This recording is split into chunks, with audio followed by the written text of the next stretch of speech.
નમસ્કાર મિત્રો, ફરી એક વખત ધોરણ 11 અને 12 સાયન્સના ઉચ્ચતર માધ્યમિક શિક્ષણ બોર્ડમાં જે વિદ્યાર્થી મિત્રો અભ્યાસ કરી રહ્યા છે એમના માટે બહુ જ મહત્વનો પ્રશ્ન નંબર 3, આણ્વીય ઘન પદાર્થોના પ્રકારો જણાવો. જો મિત્રો પરીક્ષામાં સોલિડ સ્ટેટના ચેપ્ટરમાંથી, ઘન અવસ્થાના ચેપ્ટરમાંથી આવો પ્રશ્ન પૂછાય કે આણ્વીય ઘન પદાર્થોના પ્રકારો જણાવો, તો આજનો વિડીયો 12 સાયન્સના કેમેસ્ટ્રીના વિદ્યાર્થીઓ માટે બહુ જ મહત્વનો પુરવાર થઈ શકે છે. તો મિત્રો શરૂ કરું છું સોલિડ સ્ટેટ ચેપ્ટરમાંથી. ફરી એકવાર પ્રશ્ન નંબર 3, આણ્વીય ઘન પદાર્થોના પ્રકારો જણાવો. તો આણ્વીય ઘન પદાર્થો, જેને અંગ્રેજીમાં આપણે કહીએ છીએ મોલેક્યુલર સોલિડ સ્ટેટ. તો એનો પહેલો મુદ્દો છે આણ્વીય ઘન પદાર્થમાં ઘટક કણો તરીકે મોટા ભાગે પરમાણુઓ હોય છે. એમને વધુ 3 ભાગમાં વહેંચવામાં આવેલા છે. તો આણ્વીય ઘન જે છે એના મુખ્ય 3 પ્રકારો છે, જેમાં પહેલો પ્રકાર બિનધ્રુવીય આણ્વીય ઘન પદાર્થો. તો બિનધ્રુવીય આણ્વીય ઘન પદાર્થો, તો મિત્રો આવા ઘન પદાર્થો એવા અણુઓ કે અણુઓથી બનેલા હોય છે કે જે બિનધ્રુવીય સહસંયોજક બંધન ધરાવે છે.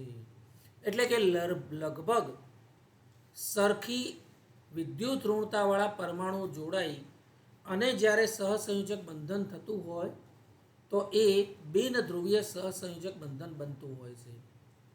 તેમાં પરમાણુઓ અથવા અણુઓ નબળા વિક્ષેપ બળ દ્વારા અથવા લંડન બળો દ્વારા એકબીજા સાથે જોડાયેલા હોય છે. બિનધ્રુવીય ઘન પદાર્થોની ભૌતિક પ્રકૃતિ નરમ હોય છે. આ એનો ગુણધર્મ થયો. બિનધ્રુવીય આણ્વીય ઘન પદાર્થો વિદ્યુતનું વહન નથી કરતા. એટલે વિદ્યુતનું વહન નથી કરતા એટલે ઇન્સ્યુલેટર હોય છે. તેઓનું ગલનબિંદુ ખૂબ ઓછું હોય છે. બહુ જ નીચા ગલનબિંદુએ એમનું ગલન થતું હોય છે, પીગળતા હોય છે. ખાસ કરીને એક્ઝામ્પલ જો બતાવવાનું કહું તો H2નો અણુ, Cl2નો અણુ, I2નો અણુ, આ બધા એના ખૂબ સારા ઉદાહરણો છે. તો આવા બિનધ્રુવીય અથવા નોન પોલર આણ્વીય ઘન પદાર્થોમાં અહીંયા મેં મિત્રો પિક્ચરાઇઝ કર્યું છે N�BN. તો અહીંયા બંને નાઇટ્રોજન છે એટલે સ્વાભાવિક છે કે બંને નાઇટ્રોજનની ઇલેક્ટ્રોન નેગેટિવિટી, જેને કહીએ છીએ વિદ્યુત ઋણતા, દેટ ઇઝ ઇક્વલ.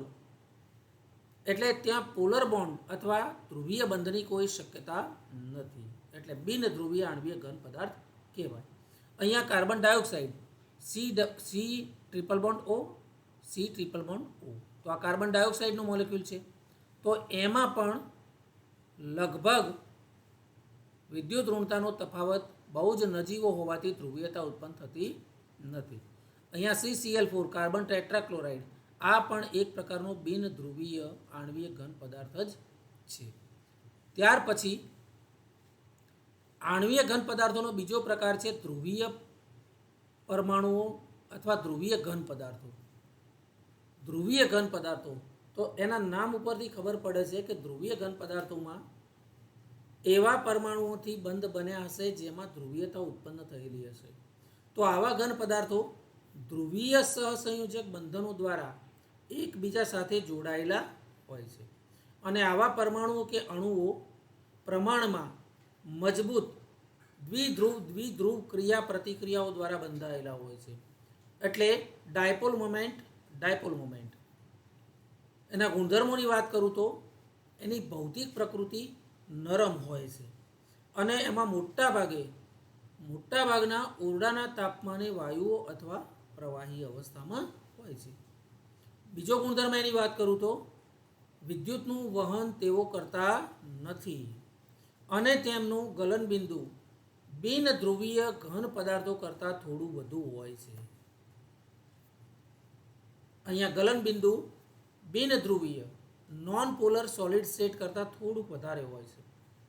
એક્ઝામ્પલ તરીકે જોઈએ તો HClનો અણુ, SO2નો અણુ અને NH3 જેવા આવા જે અણુઓ છે એ પોલર બોન્ડ્સ ધરાવતા હોય છે. તો અહીંયા જોઈ શકો છો H ડેલ્ટા પ્લસ છે અને Cl ડેલ્ટા માઇનસ છે, કારણ કે અહીંયા Cl અને Hની ઇલેક્ટ્રોનેગેટિવિટીમાં ઘણો તફાવત હોવાથી Cl ડેલ્ટા માઇનસ બને છે.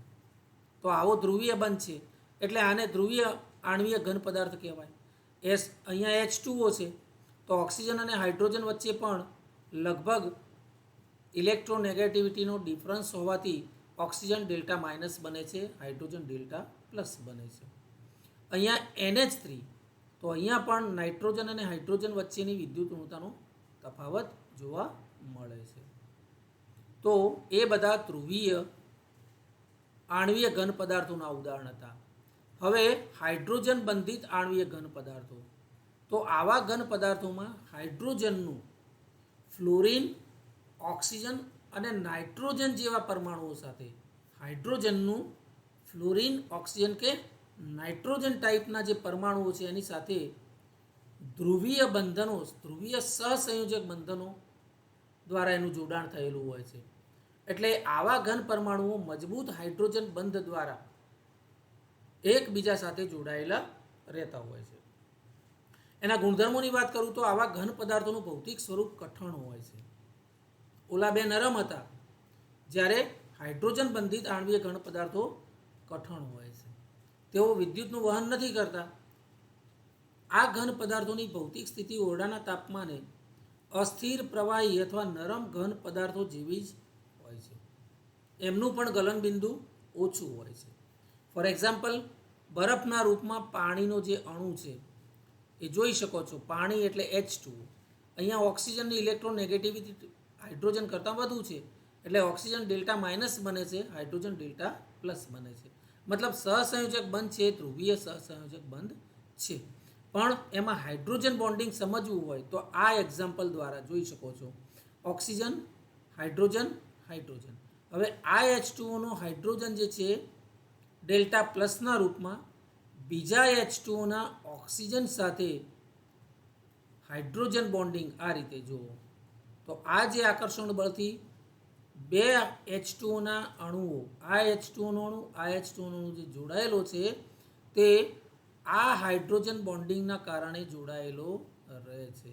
એટલે આવા જે ઘન પદાર્થો છે બરફ જેવા, એ હાઇડ્રોજન બોન્ડેડ આણ્વીય ઘન પદાર્થોના ઉદાહરણમાં આપણે લઈએ છીએ. તો મિત્રો આ પ્રકારે મેં આપ સર્વે મિત્રોને સોલિડ સ્ટેટ એટલે ઘન અવસ્થાના ચેપ્ટરમાં આ ત્રીજો ક્વેશ્ચન જે બોર્ડની એક્ઝામમાં પૂછાઈ શકે એવો અગત્યના પ્રશ્નોના શ્રેણીમાંનો એક પ્રશ્ન આપ સર્વે મિત્રોની સામે મૂક્યો છે.